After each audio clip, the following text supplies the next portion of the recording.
Hoje a gente vai continuar a série da Suma Teológica, né? E dessa vez a gente vai continuar pelo terceiro artigo. E hoje eu vou tentar ser mais breve, porque eu estou um pouco atrasado, eu fiz algumas anotações para também facilitar. Eu vou ler mais dessa vez, até porque é um assunto um pouquinho mais complicado do que o outro. Bom, o terceiro artigo começa assim: se Deus é idêntico à sua essência ou natureza. Ele vai falar assim: parece que Deus não é idêntico à sua natureza ou putz, já não estou nem conseguindo ler. Parece que Deus não é idêntico à sua essência ou natureza. Primeira objeção, pois nada pode estar em si mesmo. Ora, disse que a essência ou a natureza de Deus, que é divindade, está em Deus. Logo, Deus não é idêntico à sua essência ou natureza. Segundo, o efeito assimila-se à causa, porque toda gente, como é, assim age. Ora, nos seres criados não se identificam o suposto e a sua natureza. Assim, o homem não é o mesmo que a humanidade. Portanto, nem Deus é idêntico à divindade. Mas dizemos que Deus não somente é vivo, mas que é a vida, como faz a Escritura em João 14,6. Eu sou o caminho, a verdade e a vida. Ora, a vida está para o vivente como a deidade para Deus. Logo, Deus é a própria divindade. Bom, vou ler aqui as minhas anotações sobre a resposta, que eu acho que vai dar uma encurtada, vai ficar melhor, né? Aí eu escrevi o seguinte: porém, como explicado anteriormente, Deus não possui composição de matéria e forma, como nós temos. A matéria, sendo o princípio de individuação, faz com que nos individuemos dentro da espécie, que é o que define o ser humano, a sua natureza ou essência. No entanto, a matéria que individua não entra para definir o ente. E caso fosse assim, cada indivíduo seria da sua própria espécie e o conceito de definição se tornaria inócuo e contraditório. Já Deus, não sendo corpo, não se individua pelo processo material, mas se individua por si só a partir da sua própria forma, não havendo distinção do suposto que subsiste da sua forma. Bom, essa resposta aqui eu achei um tanto interessante e ela remonta, né, um pouco da questão que a gente já comentou, né, se Deus é corpo e também da própria prova, né, da existência de Deus, né, no sentido de que, por exemplo, quando ele faz a analogia aqui no começo, né, de que o homem não é sua própria natureza, né, isso se identifica, eu acho que com a quarta via, se não me engano, que vai falar sobre é, a, os graus de perfeição. Né? Então, por exemplo, quando a gente vai falar sobre o maior, né, o sumo, a suma perfeição, e a gente vai comentar mais a fundo isso nos próximos episódios, né, quando a gente for falar sobre a perfeição divina, Deus seria, né, essa suma perfeição.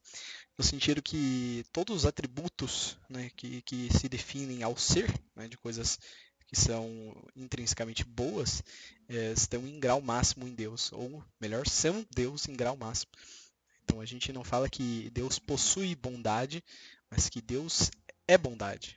Né?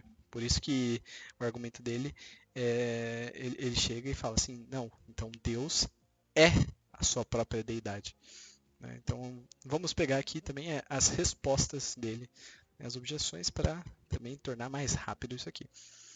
A resposta à primeira objeção, e eu vou ler de novo, né, ele vai falar, pois nada pode estar em si mesmo.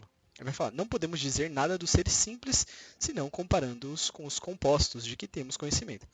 Por isso, tratando de Deus, usamos de palavras concretas para lhe exprimir a subsistência, porque para nós só os compostos subsistem. E empregamos nomes abstratos para lhe significarmos a simplicidade. Quando, pois, atribuímos a Deus a divindade, a vida ou outro qualquer atributo, essa atribuição deve-se referir à diversidade existente na acepção do nosso intelecto, e não a qualquer diversidade existente em Deus. Então, não existe essa distinção, porque daí a gente estaria, né, denotando que existe multiplicidade em Deus e logo que haveria nele partes, e portanto que ele já não seria simples, né, e possuindo partes, né, também denotaria uma certa imperfeição. Né? Então, um ser, para realmente ser o maior ser possível, teria de ser um ser simples. Mas isso a gente também não vai comentar bem agora. E vamos para o próximo artigo, né? Que é assim em Deus se identificam a essência e a existência. Antes de começar aqui, também queria deixar claro que isso aqui não pretende esgotar o tema, né? Do mesmo jeito que o próprio São Tomás não pretendia isso, né, com a Suma Teológica, até porque é uma suma, é um resumo. Então o vídeo também, seguindo na mesma linha da Suma Teológica, vai se tratar de uma suma da suma, né, um resumo do resumo, que, né, para quem não gosta de ler, não tem tempo para ler, ou sei lá qual o problema que for, não tem a Suma Teológica, ou não gosta de ler em PDF, os vídeos acho que podem realmente ajudar e com certeza vão me ajudar, porque eu preciso estudar para fazer isso, né? Ver aulas, ler a Suma. Então, parece que é bom tanto para mim quanto para quem assistir isso aqui. E também lembrando que se tiver alguma coisa, algum comentário que eu fizer, que eu estou me esforçando para fazer menos comentários possíveis, né, e colocando mais o que realmente São Tomás de Aquino está dizendo, sintam-se à vontade para corrigir qualquer coisa que eu tenha dito aqui, qualquer imprecisão ou erro mesmo nos comentários. Mas então o quarto artigo é assim: se em Deus se identificam a essência e a existência. Olha, é diferente da primeira, parece mesmo, né, mas ele vai falar se identifica a essência ou natureza. E daí depois ele vai falar se a natureza também é idêntica à existência. Então a gente pergunta primeiro se Deus é essência e depois se Deus é essência e existência. Né? E no sentido de que ambas se identificam. Então ele começa assim: parece que Deus não se identifica a essência e a existência. Pois se assim não fosse, nada se poderia acrescentar ao ser divino. Ora, o ser que não é suscetível de nenhuma adição é o ser em geral que se predica de todos. E, portanto, Deus seria tal de todos predicado. Ora, isso é falso segundo aquilo da Escritura. Deram às pedras e ao pau um nome incomunicável. Logo, a existência de Deus não é idêntica à sua essência. Aqui ele está tentando dizer, né, de que como Deus não se predica de todas as coisas, e as escrituras e a realidade mostra que não é bem assim, logo Deus não tem a essência idêntica à existência. Vou partir, em vez da segunda objeção, vou colocar a resposta dele aqui. Vou colocar meu comentário, minha resposta, né? Meu comentário, a resposta de São Tomás. Que é a seguinte: um ser que não suporte a adição poderia o ser de duas maneiras. Primeiro, porque sua natureza o impede, ou segundo, porque sua essência não comporta tal adição sem que tal adição a corrompa. Deus é o ser do qual sua natureza o impede de receber adições. Bom, Deus tem uma tal essência que não permite que ele receba adições, né, no sentido de que já não há nada a ser completado, não há nada a ser acrescentado. Né? Já há em infinitude e não tem como se acrescentar algo a Deus. Né? Senão a gente cairia de novo no problema, de novo lá das cinco vias, né, em que haveria pelo menos alguma coisa anterior a Deus. Né? Ou também que iria contra a seidade de Deus, ou seja, um ser do qual não é o maior possível. Né? Porque se pode se adicionar algo a Deus, então a gente pode imaginar um ser pelo qual não pode se receber nada por já estar completo, né? Já ser perfeito. Então isso denotaria imperfeição divina. Mas vamos ler aqui o que São Tomás fala, né? Não o meu comentário, que também é menos importante do que o que o santo diz. Bom, ele vai falar assim: a expressão ser que não é. Peraí, deixa eu pegar no livro físico aqui, que fica mais fácil. Ele vai falar assim: a expressão ser que não é suscetível de nenhuma adição pode ser entendida em sentido duplo.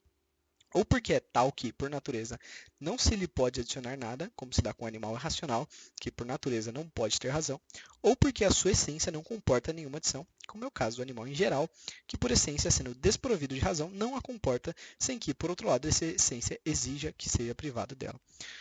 Ora, no primeiro sentido, é o ser divino que não é suscetível de adição, e no segundo, o ser em geral. Agora vamos para a segunda objeção. Né? Segunda objeção é assim: como já se disse, podemos saber se Deus existe, mas não o que é. Logo, não se identifica a existência de Deus e a sua essência, quididade ou natureza. E a resposta dele é a seguinte: o vocábulo ser é suscetível de duplo sentido.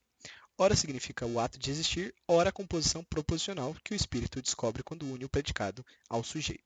Na primeira acepção, não podemos conhecer a existência de Deus nem a sua essência, mas só na segunda, pois sabemos que a proposição que formamos sobre Deus, quando dizemos Deus existe, é verdadeira, e isso sabemos pelo efeito de Deus, como já dissemos. No meu comentário eu fiz alguma coisa um pouco mais ousada, né? Mas eu vou ler aqui também para ver se ficar claro. Né? Que no caso é só o final, não vou ler tudo porque é muito parecido com o que São Tomás diz. Mas eu falei assim, por exemplo, né, quando a gente vai predicar Deus e a gente diz assim, Deus é essência. Isso nos indica qual seja em sua totalidade, não nos indica qual seja em sua totalidade a essência de Deus, mas é dito que Deus é. Tal proposição resulta da inteligibilidade dos efeitos de Deus, segundo de sua existência e, portanto, sua essência, como dito acima, sobre a identificação de ambas. Eu acho que da questão de Deus existe parece mais óbvio, mas isso também faz sentido para as coisas que se sucedem, né, nos raciocínios sobre as propriedades de Deus, né? Então, quando a gente está fazendo as predicações, né, adicionando ao sujeito de Deus alguns predicados, isso funciona de forma sucessiva, né? Não apenas por exemplo que ele deu aqui, né, dizendo que Deus existe. Bom, eu não sei se tem mais algo a adicionar, mas eu acho que só para o vídeo não ficar também tão curto, eu vou ler aqui a solução, né, para essa questão. De novo, a questão é se em Deus se identifica a essência e a existência. E ele vai falar o seguinte: Deus é não somente a sua essência, como já demonstramos, mas também a sua existência, o que se pode provar de muitos modos. Primeiro, porque tudo que existe num ente sem lhe constituir a essência deve ser causado pelos princípios dessa, como acidentes próprios resultantes da espécie. Assim, a faculdade de rir resulta. Ai, só um minuto. Resulta do ser humano e é causada pelos princípios essenciais da espécie. Ou então, deve ser causado por algum ser exterior. Assim, o calor da água é causado pelo fogo, por onde, sendo a existência mesma do ente diferente da sua essência, é necessário que seja essa existência causada por algum ser exterior, ou pelos princípios essenciais do referido ente. Ora, é impossível que seja ela causada somente pelos princípios essenciais deste, pois nenhum ente de existência causada é suficiente para ser causa da sua própria existência. Portanto, e necessariamente, o ente cuja existência difere da essência há de ter aquela causada por outro ser. Mas isso não se pode dizer de Deus, pois já provamos ser ele a causa eficiente primeira. Então dá para ver que ele está usando as 5 vias aqui, né, para justificar, né, a identificação da existência com a essência. Logo, é impossível que em Deus a existência seja diferente da essência. Segundo, porque a existência é a atualidade de toda forma ou natureza. Assim, a bondade ou a humanidade não são atuais senão quando os supomos existentes. Necessariamente, pois, a existência está para a essência, da qual difere como o ato para a potência. Ora, Deus nada tendo de potencial, como demonstramos, resulta que a sua essência não difere da sua existência. E, portanto, são idênticas. Terceiro, porque assim como o que tem fogo sem ser fogo é ígneo por participação, assim também o que existe sem ser a existência existe por participação. Ora, como já estabelecemos, Deus é a sua essência. Se, portanto, não for a sua existência, será ser por participação e não por essência. Logo, não será o ser primeiro, o que é absurdo. Por consequência, Deus é a sua existência e não somente a sua essência. Explicando aqui, vamos tentar explicar aqui essa parte. Quando ele vai dizer, né, que se a sua essência não se identificar, né, com a sua essência, isso quer dizer que ele vai receber a existência de outro ser, e isso, de novo, violaria a questão da primeira, e da segunda e da terceira via. No sentido de que ele seria, de certo modo, contingente, né? Porque ele participaria de um ser que é anterior a ele, o que é impossível, né? Porque do próprio nome de Deus, do próprio significado de Deus, a gente deduz que não há nada anterior a ele. Então, essa possibilidade já se demonstra falsa. Mas é isso, eu não vou me prolongar muito aqui, eu já estou atrasado, eu tinha que sair daqui 20 minutos atrás, eu comecei atrasado, mas não tem problema, o que importa é lançar. E acho que sexta-feira a gente vai discutir aqui o artigo 5, o 6 e o 7, né? Se Deus é acidentes e se Deus é absolutamente simples. Depois a gente. Ah, não, tem oitava ainda. Tem bastante. A gente ainda vai. Eu faço mais às 4 na sexta-feira. Amanhã eu vou pegar justamente para marcar tudo sobre isso, fazer meus comentários. Aí na sexta eu gravo. Tá? Se você gostou, deixa um like, né? Compartilha para alguém que gosta de falar sobre esse assunto, né? Não especificamente sobre a noção, né, da simplicidade divina, mas acho interessante, né, discutir sobre a questão de Deus, né, ou religião. Então eu acredito que essa playlist seja um pouco interessante para gente que não conhece bem os argumentos racionais para a existência de Deus e sobre as propriedades de Deus, né? E o que a gente vai abordar aqui de uma maneira bem ampla, né? Apesar de se limitar àquilo que São Tomás de Aquino fala.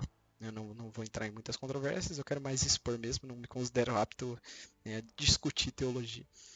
Mas é isso. Também, além disso, comentem o que vocês acharam e também, lembrando o que eu disse no começo, comentem também se eu falei alguma besteira, se tem alguma coisa a adicionar, né, alguma coisa para esclarecer, alguma dúvida que eu possa sanar.